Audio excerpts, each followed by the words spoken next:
Un despacho de la Unidad de Derechos Humanos ha llamado a juicio al oficial Camilo Martínez por su responsabilidad en la masacre de Chengue. En esta masacre fueron asesinadas más de 25 personas, aplastándoles el cráneo con una masa, en alianza con paramilitares de la región al mando de alias Cadena. Además de los homicidios cometidos, pues también se le acusa por desplazamiento forzado. Este oficial está en este momento prófugo de la justicia y pues irá a afrontar entonces el juicio en ausencia si es que no decide presentarse ante el juez que le corresponda el caso. La decisión alcanza a calificar estos hechos como crimen de lesa humanidad. Y en efecto, esta masacre constituye un crimen de lesa humanidad. Obedeció a un plan determinado de exterminio de comunidades, de desplazamiento de comunidades. Es decir, fue sistemático. Sistemático hace referencia a la existencia de un plan. Podemos decir que fue generalizado en el sentido de que Montes de María se caracterizó por una serie de masacres, es decir, no cabe la menor duda de que fue una represión generalizada. Dirigida contra población civil, claro, las comunidades de estos poblados, con el objeto, entre otros, de desplazarlas y liberar a esos territorios, seguramente para hacerle favor al poder económico. Entonces, ¿tenían o no conocimiento las autoridades de lo que estaba ocurriendo, de lo que iba a ocurrir? He dicho que fueron masacres anunciadas, es decir, que también se tenía conocimiento. De esta manera se están reuniendo los requisitos que exige el derecho internacional de los derechos humanos y el derecho internacional penal para decir que el crimen es de lesa humanidad. La masacre de Chengue ocurrió en Montes de María. En Montes de María ocurrieron varias masacres en esta época. La masacre del Salado, por ejemplo, la masacre de Macayepo. En esta última fue condenado el senador García como responsable también de la masacre. Y lo que se tiene que decir es que los paramilitares al mando de alias Cadena contaron con la colaboración de la fuerza pública, tanto de la policía como de la Armada Nacional. De hecho, dos suboficiales de inteligencia del batallón Bafín 5 llevaron pertrechos, alimentos y uniformes el día anterior a los hombres que iban a cometer la masacre de Chengue. Digamos que está probada los vínculos que hubo en la región entre la fuerza pública y especialmente la Armada con los paramilitares. Por eso en la masacre de Chengue se tiene que decir que hubo una responsabilidad de agentes del Estado, no solamente por omisión, sino por comisión, es decir, por su participación directa y el apoyo directo a los paramilitares. Después de 17 años de ocurrida la masacre, el producto es impunidad total. En este momento estamos hablando de un llamamiento a juicio. Todavía no sabemos qué va a pasar con el juicio. Se entendería que tendría que haber condena, pero también esperábamos condena frente a los dos suboficiales que prestaron una colaboración bastante grande a los paramilitares en la comisión de la masacre y sin embargo fueron absueltos en su momento. Hay vinculados a algunos miembros de la policía, pero no se les ha definido de fondo su situación jurídica. Frente al coronel comandante de la Policía Nacional allí, Norman León Arango, hubo una medida de aseguramiento de detención preventiva, sin embargo la segunda instancia resolvió revocar esa detención preventiva, pero digamos la investigación sigue vigente contra este oficial. Para romper la impunidad se tendría que ir a los máximos responsables, porque la colaboración que se prestaba desde miembros de la fuerza pública a los paramilitares no pudo dejar de ser conocida por sus superiores. ¿Cómo es que dos y según algún testimonio 3 miembros de inteligencia, por ejemplo el batallón Bafín 5, prestaban una colaboración íntima muy ligada al paramilitarismo y eso no pudo ser desconocido por sus superiores? Pero además porque era vox populi y las comunidades ya se venían quejando de la represión y la alianza de miembros de la Marina con los paramilitares. Y sin embargo no se actuó a tiempo. Todas estas masacres como Chengue, Salao y Macayepo y otras ocurridas en Montes de María fueron después de estos 17 años de impunidad total, y donde al parecer empieza a haber luces que pueden resquebrajar esta impunidad, vale la pena rescatar la memoria de Yolanda Paternina. Yolanda Paternina fue la fiscal que hizo esas primeras investigaciones. Sin embargo, Yolanda Paternina fue asesinada. Y fue asesinada por su labor en la investigación por la masacre de Chengue.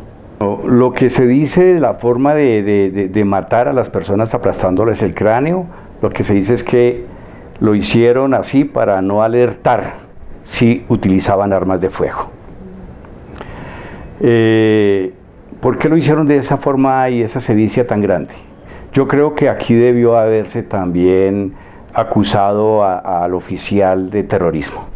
Pero no hemos tenido la primera decisión de la justicia colombiana que atribuya terrorismo a un agente del Estado. Ellos jamás son objeto de ese tipo de atribuciones de estos delitos, aunque cometan el delito de terrorismo, aunque realmente actúen con terrorismo de Estado. ¿Y cómo no va a ser terrorismo de Estado entrar a un poblado, apagar la luz, entrar por las habitaciones, sacar a los hombres, meterlos a la plaza, uno a uno llamarlos al computador que ellos llamaban? El computador era el hombre que tenía la masa, el martillo inmenso, y matarlos? Hasta que uno de los sicarios vomitó y tuvo que darle el turno al otro. Y fuera de eso, ordenar el incendio de las viviendas. Y fuera de eso, decirle a la gente que se tenía que ir. Entonces aquí claramente también está una de las principales finalidades de la masacre: desplazar la población. Es conocido públicamente ya, además porque en este proceso ya ha habido juicios, que los paramilitares se desplazaron en 2 o 3 camiones y pasaron por San Onofre, y en San Onofre había un retén de la policía, y sin embargo la policía permitió el paso de estos camiones, donde evidentemente iban hombres armados y donde se sabía no eran hombres de la fuerza pública. Es decir, percibieron el paso de los paramilitares. La policía además no avisó de forma inmediata, sino horas después, es decir, permitiendo que pudieran huir, ¿no? Entonces, es verdad que pasaron retenes, y algunos dicen que no solamente de la policía, sino del Ejército Nacional. El poblado, horas después llegó un helicóptero de la misma Armada, ametralló alrededores del lugar, según ellos, porque estaban siendo atacados por la guerrilla, pero según se sabe en el expediente, desde hace muchos años atrás, porque sencillamente estaban facilitando la huida de los paramilitares, y que de hecho no atacaron la huida de los paramilitares. Y tan no la atacaron que luego llegaron a un lugar llamado Cerro Bogotá, y donde se alcanzó a saber que allí estaban reposando los paramilitares luego de la masacre, y hubo una negativa para acompañar la comisión, para dar con ellos, bien para capturarlos o para la confrontación lógica que tendría que darse entre la fuerza pública y quienes habían cometido la masacre. Se sabe que hay actores políticos que consolidaron el poder del paramilitarismo en la región, que obtuvieron favores del paramilitarismo para llegar incluso a ocupar cargos de elección popular. Y quiero resaltar que el senador llamado el Gordo García, no recuerdo ahora su nombre, fue condenado precisamente por su participación en la masacre de Macayepo, también cometida por paramilitares. Pero el país conoce lo que fue el fenómeno de la parapolítica, y cómo los parapolíticos de esta región, los políticos de esta región, pertenecientes fundamentalmente a los partidos tradicionales, estaban en plena y absoluta connivencia con el paramilitarismo. Entonces, pues aquí tenemos que decir que que los paramilitares no fueron una banda de asesinos sueltos que no obedecían a nada, sino que obedecían a toda una estructura de poder. Por eso sería muy importante que la Fiscalía General de la Nación avanzara en consolidar la estructura de ese aparato organizado de poder que ha participado en todas estas masacres en el país, pero concretamente lo que estamos hablando en Montes de María. ¿Cómo funcionó el aparato, por ejemplo, de los parapolíticos? ¿Cuáles fueron las autoridades, alcaldes o gobernadores que estuvieron aliados a ese paramilitarismo? Porque lo de la fuerza pública está más claro, aunque no haya habido sanciones penales, en todo caso esa connivencia está más clara para la población, pero no la participación de otros actores. Por ejemplo, empresarios que hayan también apoyado al paramilitarismo en la región. Nosotros estaríamos pensando que en primer lugar esta masacre hizo parte de la violencia política generada contra las comunidades y que la JEP tendría que pensarse seriamente si el hecho puede atribuirse al desarrollo o por causa del conflicto armado interno. De no, pues no habría ninguna posibilidad de que fuera a la justicia transicional, a la JEP.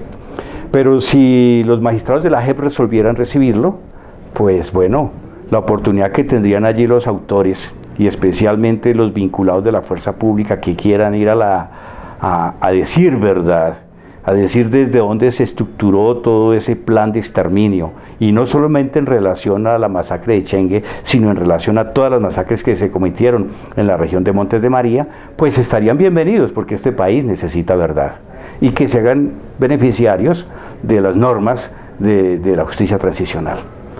Pero eso habrá que verlo, porque lo que han querido es negar toda responsabilidad y evitar a toda costa que la justicia los alcance. Y de hecho, el oficial que acaba de ser llamado a juicio está huyendo.